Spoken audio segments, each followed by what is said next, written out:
안녕하세요, 비트TV입니다. 전 골드만삭스 임원이자 리얼비전 CEO 라울팔, 이더리움을 굉장히 사랑하죠. 이분 비트코인을 팔아서 이더리움을 사야 된다고 주장을 했었던, 그나마 암호화폐 시장에서 굉장히 객관적인 논평을 많이 했던, 뜬구름 잡는 이야기보다는 실질적인 이야기를 많이 했던 분입니다.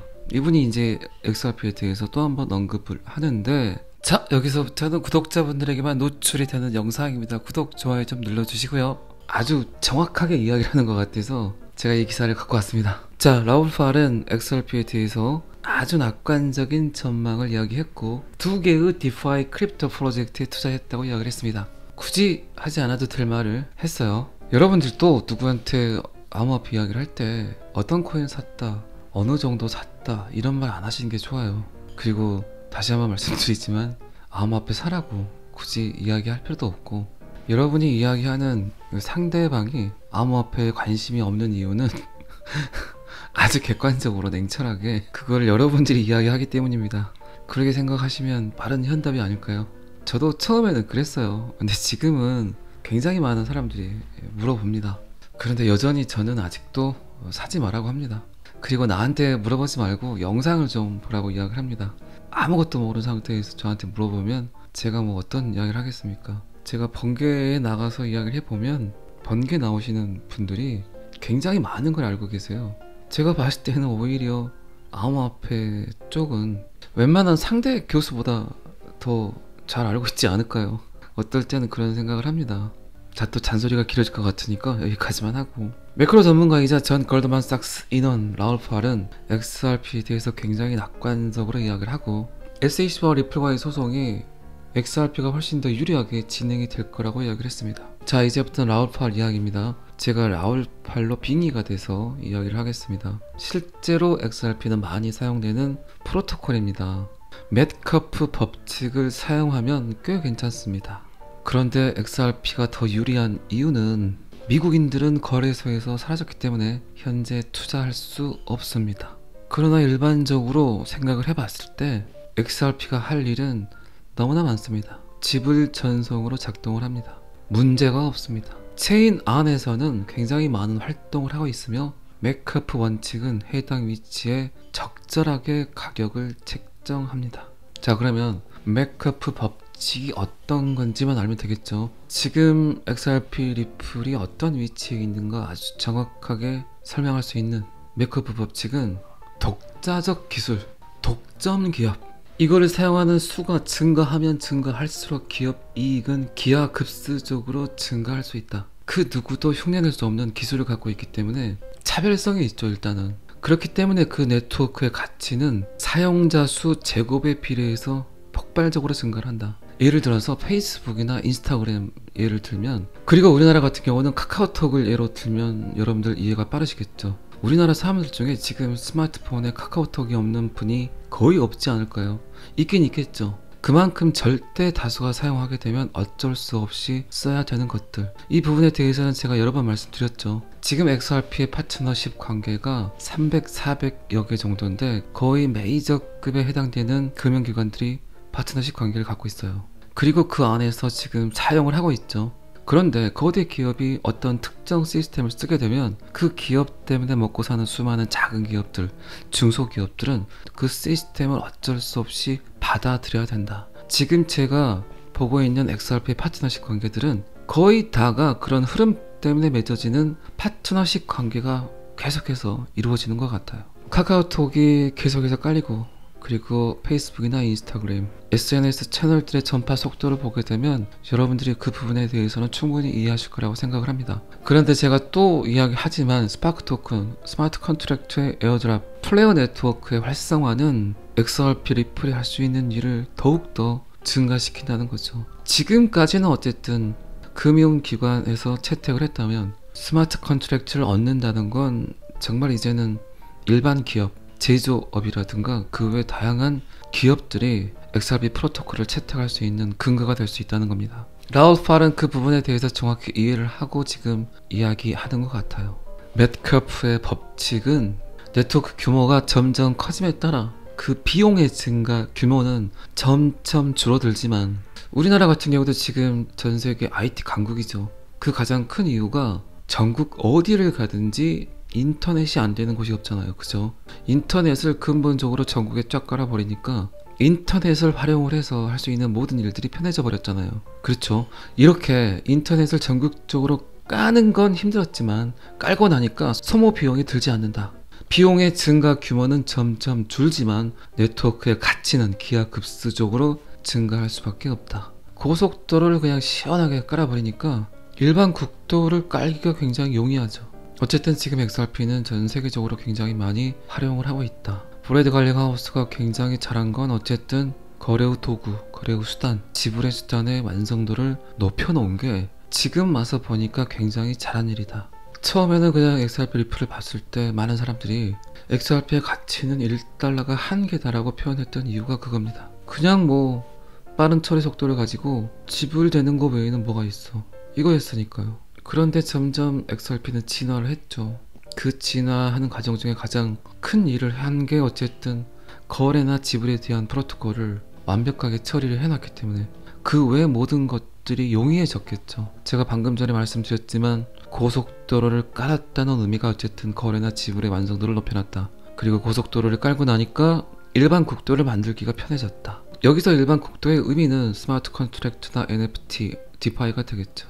어쨌든 라울 팔은 XRP가 폭발할 거다. 굉장히 낙관적이다. 그리고 독과점적이다. 그리고 독자적 기술은 원천 기술이죠. 이 기술은 충분히 따라올 수 없는 격차를 벌리고 있다고 이야기를 했습니다.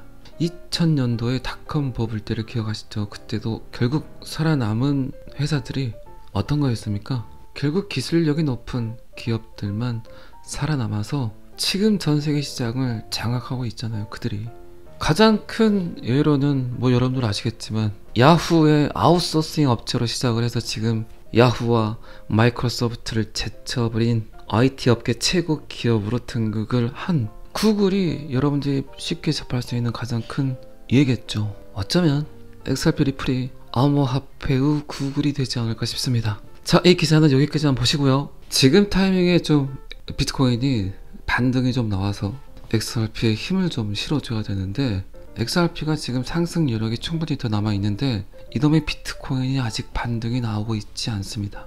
독자적으로 지금 XRP 혼자 상승을 한 건 그만큼 더 가치가 있다는 거죠. 의미가 있고 아직까지는 비트코인이 대장주이기 때문에 비트코인의 상승을 등에 업고 만약에 XRP가 상승을 했다면 제 생각에는 충분히 1000원대까지는 상승을 하지 않았을까 싶어요. 그런데 아직까지도 비트코인은 19,000불에서 머물고 있고 오히려 다른 자산군에 비해서 비트코인은 하락을 덜하고 있죠.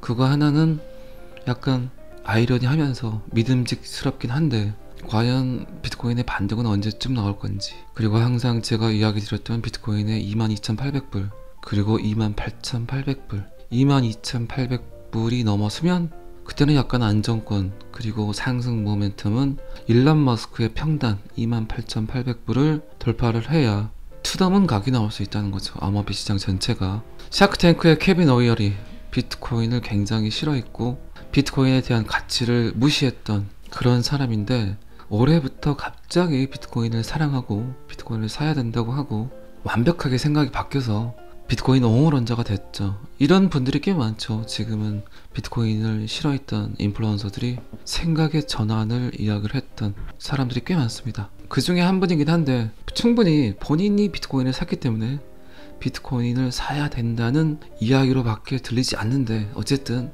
샤크탱크의 케빈 오이얼이 비트코인을 22,000불 이상으로 22,800불 이상으로 밀어 올릴 수 있는 촉매가 하나 있다고 하니까 요거까지만 봐보도록 하겠습니다. 그의 이야기는 어쨌든 미국 정책 이반자들의 생각이 바뀌고 있다. 암호화폐를 바라보는 시각이 바뀌고 있다. 그리고 지금 제가 또 들은 이야기인데 주식 채널 유튜버들이 지금 암호화폐 쪽으로 전환을 하기 위해서 준비를 하고 있다는 이야기를 굉장히 많이 듣습니다. 최근에 정책 이반자들의 생각도 중요하지만 어쨌든 여러분들이 생각도 할 수 없는 상상할 수 없는 돈을 벌기 위해선 주식에 들어갔던 돈, 부동산에 들어갔던 돈들이 유입이 돼야 되겠죠. 그런데 방금 전에도 말씀드렸지만 주식 채널의 이코노미스트들이 지금 암호화폐 방송을 하기 위해서 준비를 하고 있다고 합니다. 그러면 어쩌면 지금 저를 포함해서 암호화폐 유튜버들이 많이 사라질 수도 있겠죠. 충분한 인프라를 갖고 있는 크리에이터 같은 경우는 상관없겠지만 주식 채널의 유저들을, 그들이 갖고 있는 구독자들을 그대로 암호화폐 쪽으로 옮겨버린다. 그렇게 되면 오히려 그런 주식 전문가들의 말을 들으려는 구독자들이 더 많을 수도 있겠죠. 요거는 뭐 시간이 조금 지나봐야 알겠지만 제 생각에는 그럴 수도 있겠다는 생각이 들더라고요. 어쨌든 지금 전 세계적으로 암호화폐를 바라보는 대중들의 생각이 점점 바뀌어가고 있다.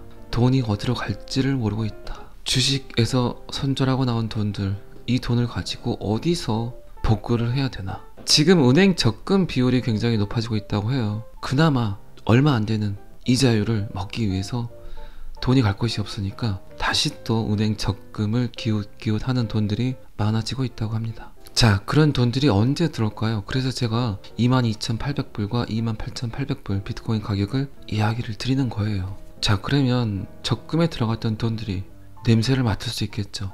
그 냄새를 맡고 결국 그 돈들이 다시 암호화폐 쪽으로 들어오는데 그 지점은 28,800불이 아니라는 거죠. 제 생각에는 40,000불에서 42,000불 충분한 상승을 목격을 하고 들어올 거란 말입니다. 28,800불에서 42,000불까지의 상승은 어쨌든 지금 암호화폐를 투자하고 있는 사람들의 현금 시드겠죠. 상승하기를 기다리고 있는, 들어갈 타이밍을 잡고 있는 그런 돈들이 일단 1차 상승을 시키고 그 뒤에 이제 암호화폐를 처음 접하는 코린이들의 돈이 들어오겠죠. 저는 어쨌든 그렇게 생각을 합니다. 자, 마지막으로 오이얼리는 이런 이야기를 합니다. 지금 암호화폐 시장에는 피로도가 쌓여있다. 사람들의 마음이 황폐해졌다. 피폐해졌다. 신규 자본이 들어오는 것도 부족하고 지갑도 많이 사라졌다. 물건도 많이 부족하다. 이제 정말로 전면에 나서고 있다. 어쨌든 대중들은 숫자가 굉장히 중요합니다. 그 숫자를 보고 진입을 하게 됩니다. 고래들은 항상 그때를 이용을 하겠죠. 그리고 온체인 데이터를 통해서 언제쯤 신규 자금이 들어오는가, 언제쯤 개미들이 비트코인, 암호화폐를 매수하는가를 목격을 하고 세력들이나 고래들의 진입 타점을 잡겠죠. 그러니까 지금은 약간의 움직임이 필요하다는 겁니다. 결국 그 움직임이 세력들을 움직이게 하고 그 세력들의 움직임은 더 큰 개미들의 참여를 유도하고 더 큰 개미들의 참여는 결국 신규 자금을 불러오게 한다는 거죠. 자, 휴일의 마지막 날입니다. 휴일 마무리 잘 하시고 날씨가 이제 좀 쌀쌀해졌죠. 많이 감기도 조심하시고 저는 항상 여러분들의 성공 투자를 기원합니다. 오늘은 여기까지 하겠습니다. 구독과 좋아요는 항상 저를 너무너무 힘나게 합니다. 감사합니다. 비트TV였습니다.